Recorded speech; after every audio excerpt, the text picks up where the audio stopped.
আপনি কি জানেন পৃথিবীর সবচেয়ে দ্রুত গতিতে বেড়ে ওঠা শহরের গল্প?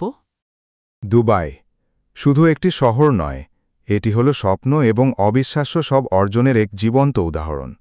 ভাবছেন, মরুভূমির বুকে এমন এক অসাধারণ শহর কিভাবে গড়ে উঠল? মাত্র কয়েক দশক আগেও যা ছিল এক ধূসর মরুভূমি, আজ তা বিশ্বের অন্যতম যমজ-গমজ ও আকর্ষণীয় কেন্দ্র।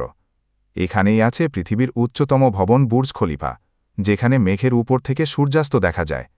এটি বিশ্বের একমাত্র ৭ তারা হোটেলের শহর, যেখানে বিলাসীর প্রতিটি সংজ্ঞা নতুন করে লেখা হয়েছে। দুবাই শুধু চাকচিক্য আর বিলাসিতাই নয়, এটি উদ্ভাবন এবং ভবিষ্যতের দিকে এগিয়ে যাওয়ার এক নিরন্তর যাত্রা। প্রতি বছর লাখ লাখ পর্যটক এবং ব্যবসায়ী এখানে আসেন নতুন সুযোগের সন্ধানে। ওয়ার্ল্ড ক্লাস শপিং মল এবং আন্তর্জাতিক মানের ব্যবসা প্রতিষ্ঠানগুলো এই শহরকে দিয়েছে এক অন্য মাত্রা। আপনি কি কখনো ভেবেছেন একটি শহর কিভাবে এত দ্রুত তার চেহারা পাল্টে ফেলতে পারে? দুবাই প্রমাণ করেছে, ইচ্ছা থাকলে অনেক কিছুই সম্ভব।